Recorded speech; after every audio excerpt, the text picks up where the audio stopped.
we on? Okay. Good evening, welcome to the Monday, October 16th, 2023 meeting of the Board of Police Commissioners. Call the meeting to order. The first item on our agenda is the approval of the minutes from September 18th. We have myself, Dr. Sear, and Commissioner Capel were here. Is there a motion to approve the meeting? I'll move. Is there a second? Second. Any discussion, adjustments to the minutes? All those in favor? Abstain. 2 yes, 3 yes, 1 abstention. Thank It carries unanimously. Next item on our agenda is the executive session to conduct certified officer candidate interviews. Is there a motion to move into executive session? So moved. Is there a second? Second. Okay, it's 6:34, we're back from executive session, there were no votes taken. Can I entertain a motion to extend a conditional offer of employment to Tyron Robinson, which includes grade B salary, 5 vacation days. After completion of 1 year of service, his pay will move up to grade A. And after completion of 1 year service, he will receive 10 vacation days. The conditional offer of employment is subject to him passing both a physical and psychological exam. So moved. Is there a second? Thank you. Is there any discussion? All those in favor? 1 recusal, abstention. Abstain. So that passes unanimously. Right. Great. Good. Kindly congratulate You're them. collecting these? Yeah, I'll Be take good. the resumes back if you pass The them. resume, Thank let's you. pass down the cheat sheet. Thank you very much. The next item on our agenda is public comments, correspondence. Janice, is there any correspondence? There's nothing. Anyone from the public wish to be heard tonight? No. Seeing no one in the audience, we'll move on to the next item. Review the reports, financial report. So the financial report, we're currently just 3 months into the new fiscal year, and we are at approximately 27.7% of our budget used thus far.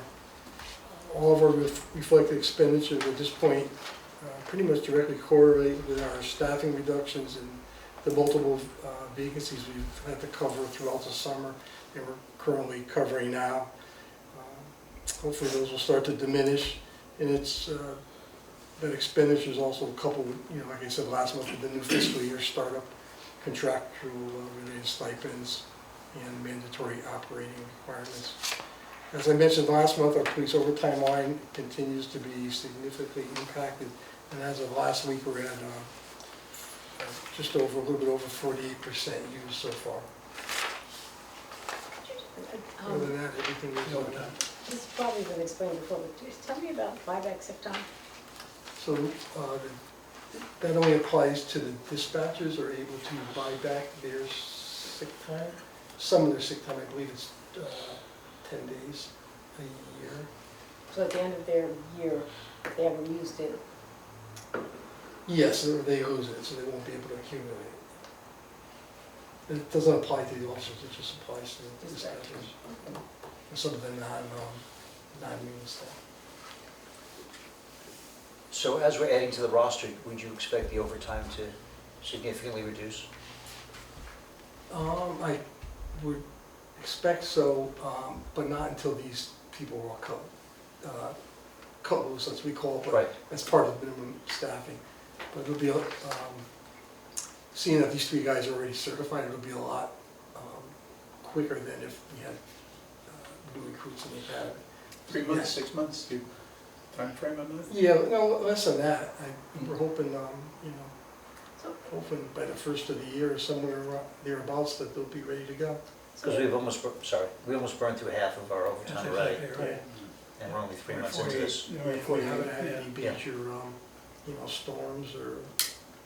in one of the discussions we had a while back, somebody mentioned, I thought it was really odd at the time, that if we were fully staffed, we would have more overtime, because more officers would be doing things like writing case reports after their shift.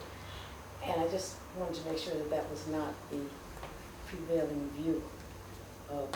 No, there wouldn't be more overtime. It's definitely not the prevailing view. It's case by case. Sometimes they have to write reports after because that's, they're due for court the next day. And, it's all contingent on, what's going on, what type of crime it is, and the significance of it, and weather-related events, and all that. So. Are there any other questions of the financial report? Is there a motion to approve the financial report? I'll move it. Second? Second. All those in favor? Looking around, it carries unanimously. Next item is the activity report. So during the month of September, officers responded to some of the calls, including one assault, one fight between co-workers at a local business. We had one burglary last month. It was a residential forcible burglary. Occurred in the evenings. That was on actually on Birch Road. That's under investigation. We had 3 family disputes, 3 fights in progress, resulting in 3 different arrests, 7 fraud investigations of the various types that we've been experiencing over the past several months: online identity thefts, check frauds, and so forth. 2 reports of gunshots heard. 3 larceny from motor vehicles on 2 different dates. Those were on Weppawag Road and on Center Road area. We actually last night had another rash of the same thing, car break-ins that being experienced all around us. Chief, Right. the gunshot reports, any? No, nothing panned out with them. They were just reports of gunshots, but none of them came up with any kind of ballistic evidence or anything like that.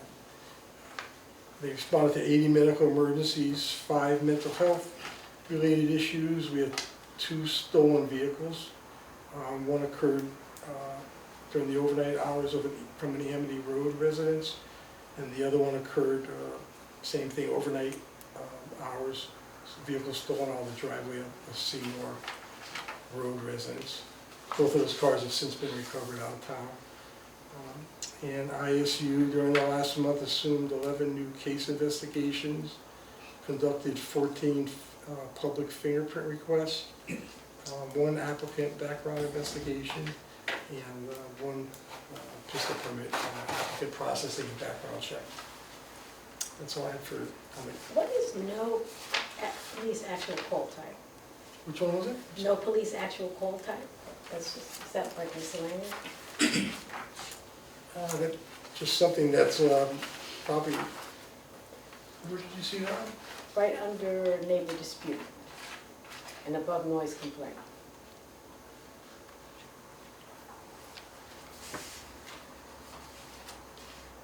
Those are probably for like internal function type calls, so it's not an actual police call, police investigation, but something to do with internal functions inside. So people just come in the lobby too. People just come in the lobby for stuff. Oh, okay. Or we assign someone to do something, take you out of service, or put you on a call for service to, I don't know, say, pick up departmental Oh, like package pick from up the the place. commission. Yeah, pick up something, yeah, exactly, pick up the commission. Okay, I get it. All right, and Deputy Chief will fill you in on the traffic activity for last month. During the month of September, we had 27 motor vehicle accidents, which is an 8% increase from August. Our department made 60 traffic stops, which is a 6.25% decrease from August. With regards to speed enforcement, in September, our officers conducted 324 speed enforcement assignments. During that same time period, officers conducted 311 deterrent traffic patrols. Our speed trailer was put on North Pease Road in Fairground, North Pease Road in Center Road, and Johnson Road between Ansonia Road and Rimmon Road during this time period. Anything else on why motor vehicle accidents were up? Is everybody back from vacation in September as opposed to August? Yeah, motor vehicle accidents are hovering around 25 a month, so it's usually staying, it's very, very similar month to month. This was only a few extra motor vehicle accidents this month. And are the speed trailers effective? It seems to me they are. Well, our speed trailers are collecting very valuable data for us right now. We've been able to do a few traffic studies for some of our residents that are requesting such data. And what it's allowing us to do, it's giving us information where we know where to deploy our officers. So if someone makes a complaint, we put a speed trailer at that location. If we see that there are a lot of speeding motorists, people going over the speed limit, we now know where we should assign our radar assignments. So it is helpful. Does it track the volume? What's It that? tracks the volume of Yes. calls? Volume, how many vehicles are traveling both north and southbound, and how many cars are going over the speed limit, and what the average speed is on the road. So one thing I'd be curious about is, if that's, how long do you leave them there? We leave them there anytime, you know, we left them there as few as 3 days, and sometimes we've left them there almost 2 weeks. So over that period of time, do you notice a difference in, do people slow down once they, as opposed, at the end of the 2 weeks as opposed to the beginning? Do Yeah, they my question is, do they change behavior? probably not, no. Some people see the speed trailer and decide to see how fast they can make it go at times, you know?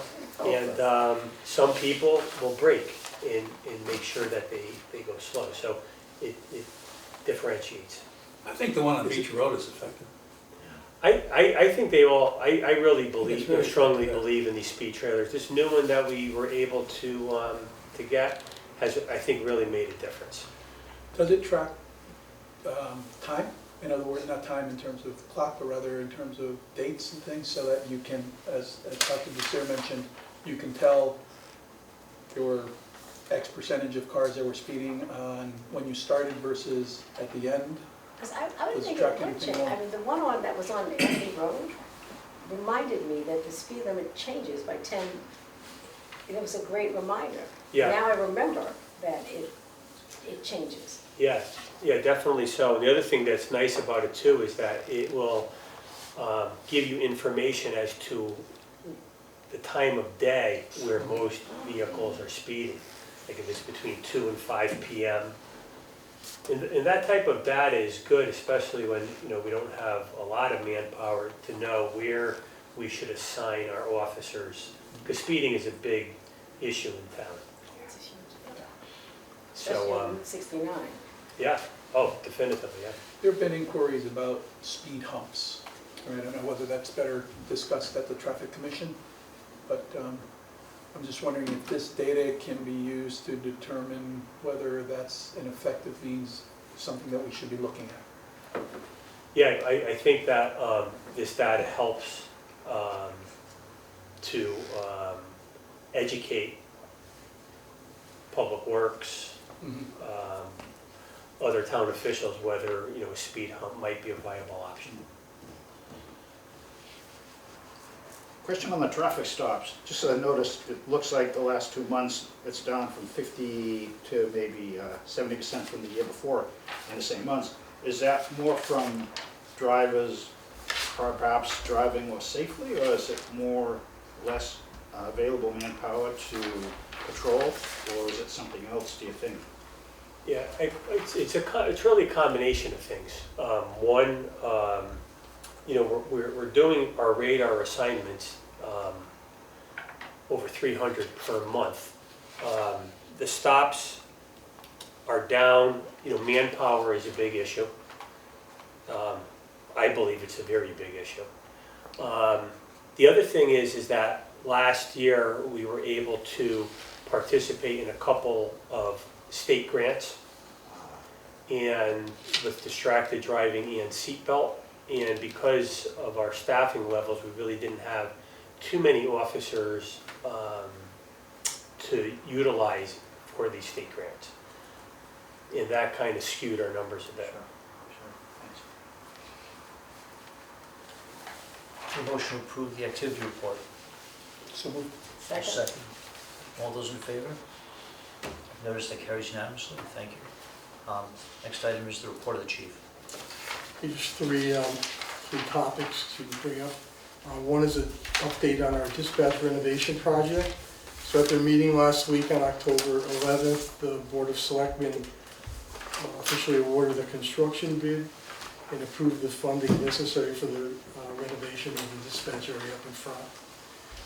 Later this week, that will be brought before the Board of Finance for their final approval, and following that, we should be on our way to getting that work done. So it's a long-anticipated project. We're looking forward to get started with that. That'll be a big enhancement to the building and the working conditions, to the efficiency up in front. And an update on our radio replacement project. So this was proposed and funded as a capital budget project for this current fiscal year. I worked with the finance director and we're moving forward for the planned replacement of all the department's Motorola handheld portable radios and our in-car mobile radios. The radios have reached their 8 to 10 year average life expectancy. They're no longer supported by Motorola warranty. So consequently, any repairs, when possible, they've been quite prolonged and extremely costly. The big issue is that our current radios don't have the capability of communicating on all the radio frequencies that are available. So that prohibits us from being interoperable with many of the surrounding area police departments. And that's really a critical necessity, especially at times of crisis or incidents of regarding mutual aid scenarios. So at the September 13th meeting, the Board of Selectmen approved our moving forward with the project, and I placed the order for the radio. So once they're arrived and installed, they'll definitely enhance officer safety and officer efficiency, and to provide us with all band radio frequencies, so we'll be able to have unlimited interoperability amongst the whole region with law enforcement and first responders. So that'll be good. And then, as the Deputy Chief was just mentioning, the highway safety grants, I was informed that by the Connecticut DOT that we were again selected to participate and receive funding for 2 upcoming highway safety grants: the Distracted Driving High Visibility Enforcement Grant and the Click It or Ticket Enforcement Grant.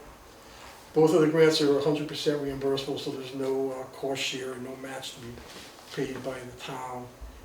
We have several officers and sergeants who expressed interest in participating this year, and with these new personnel that's coming on board, we're hoping to have a successful campaign with that.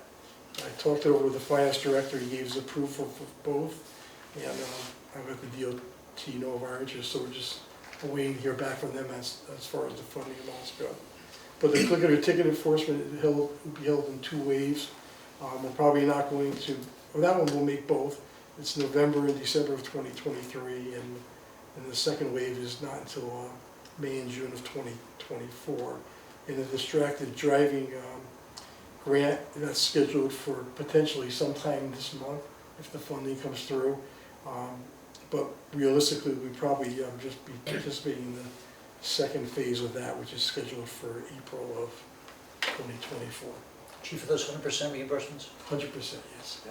So, How large are the grants, dollar-wise? Several thousand, were they in the area of 10? Usually the seat belt is $5,000 and the distracted driving is $25,000. so, it's understandable to me that distracted driving is a huge problem. But do people really ride around without seatbelts on in 2023? Very infrequently. Distracted driving It's huge. is, incredibly, you get big time motor vehicle stops with this distracted driving. Everybody, a great percentage of people are driving on their phone. Seatbelts, I think most people are wearing their seatbelts, and with cars nowadays, the seatbelt automatically comes on sometimes, so very, infrequently do you see someone without a seatbelt. It's a big publicity campaign that goes along with it, so it's a good reminder for those that... Yeah, part of these things are education. There's stuff to hand out, pamphlets and things of that sort. Thank you. Is the motion approved, the report of the chief? So moved. Second. All those in favor? Aye. That also carries unanimously. Last item on the agenda is the personnel matters. So regarding the extended absences, currently we have only one employee still out on an extended workers' comp-related injury. That's been since March, and their return to work date is still to be determined. So we're down that one person. I know it's down from 3, right? I'm sorry? That's down from 3. Yes. And just an update on our hiring status. So our 2 certified officer candidates who we offered positions to at last month's meeting, they both successfully completed the remaining psychological and medical examination requirements. And one of them, Officer Testa, will be starting with us on October 30th, and Officer San Martino will be starting on November 27th. And we have their medical recertification training classes set up right after that for the beginning of December. And as I said, so we're looking forward to hopefully in January, or by January, or not early January, getting them as part of our shift staffing levels. So, and like we talked before, with tonight's conditional hiring of Mr. Robinson, that'll leave us with 1 vacancy. Is there a motion to adjourn the, And one Please, quick Commissioner. question about the Oh. hiring, Mr. Wood. So the impediments to hiring him, or one he said he has to accept, and is there anything else outside? For Mr. Robinson? Yes. Just those 2 tests, that's all. Motion adjourned. yes, second? All those in favor? Thank you. It is 6:55. Welcome to the Woodbridge Traffic Authority. First item on our agenda, the public comments and correspondence. None. Next item are 2 traffic matters. First item is speeding on Johnson and Manville. Okay, so if you recall, we recently received a request from a resident who on behalf of himself and some of his neighbors requested that the speed limit be lowered on the stretch of Johnson Road between Rimmon and Sonia Road. And he requested that it be lowered from 35 to 30 miles per hour. Prior to his request, we had also received some complaints from the residents about speeding on that stretch of the road. And we conducted numerous traffic enforcement details in the area, and we had a speed trailer out there as well. In response to this most recent request, the deputy chief coordinated that 3 separate traffic speed studies would be done to get a representative sample of what speed most vehicles are traveling in that stretch there. Just, so you know, the Office of the State Traffic Administration sets the regulatory speed limits on both local and state roads. In doing this, they take into consideration various factors, such as the road type, whether it has a curve, a hill, different location and types of access points, whether churches or schools, so on and so forth. Any existing traffic control devices, accident histories is a big factor, traffic volume and sight distances. And they also utilize a speed analysis, and you probably heard it talked about, it's the 85th percentile, which indicates the speed which 85% of the drivers are traveling at or below. They claim that, anything close to that 85th percentile is reasonable, barring any road or engineering or environmental factors. And they've also told us that just lowering the speed limit and doing nothing else really doesn't change the driver's behaviors at all. So in response to the most recent request for the reduction in the posted speed limit, those 3 traffic studies were done to get that sample. And the analysis resulted in the following. So the first speed study was done from June 20th to June 26th of this year. And it showed the 85th percentile speed of 39 miles per hour. Another one was done at the end of July, so July 31st through August 8th, and that showed the 85th percentile of 37 miles per hour. And then the final one was done September 14th through September 24th, September 21st, and that showed the 85th percentile again at 39 miles per hour. So if you average all those out, the average 85th percentile was 38.33 miles per hour, which indicates that, you know, on that portion of the road, the vehicles were traveling only 3.3, 85% of them, 3.3 miles over the posted limit.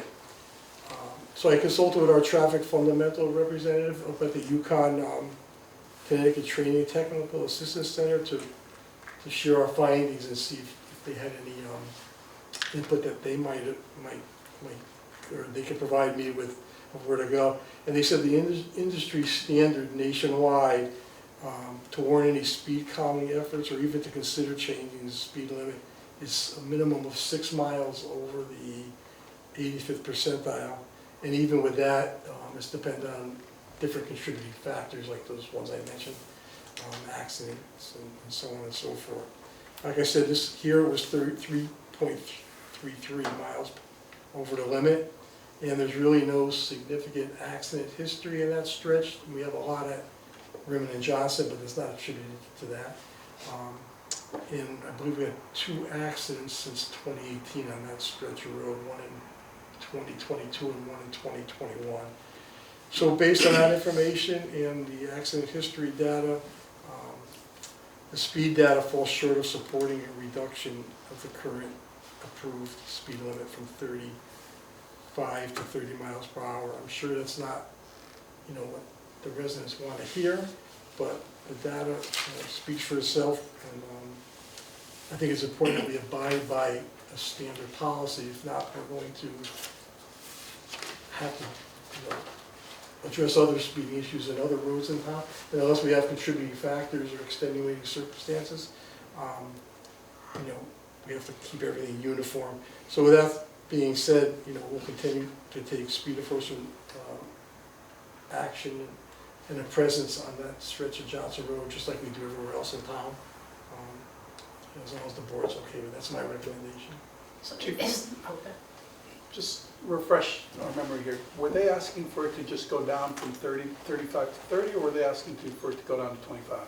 No, I remember 30. if I remember the presentation correctly, they were showing how the speed limits in different similar roads and in areas right in that same vicinity, that the speed limit was different. It was only the 5 miles It was per hour? 5, yeah, they asked to go from 35 to 30, and he referenced Baldwin Road, I think was the one that was brought up during that discussion. Which is 30.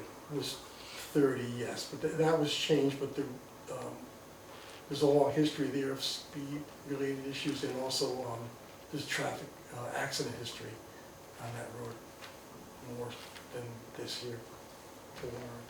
So what's the follow-up with first of all, the gentleman who came and spoke, and the neighborhood in general? What happens next? I'll probably have to reach out to him and let him know our findings, and, you know, he can read it in the minutes here, you know, what was said, but I'll certainly reach out to him and tell him the same thing that I shared this evening, and, you know, assure him that we'll do our enforcement and see what he has to say and where we go from there with it. But you know, we'll share the data that we have with him. I think we've been sharing with him all along. Haven't we?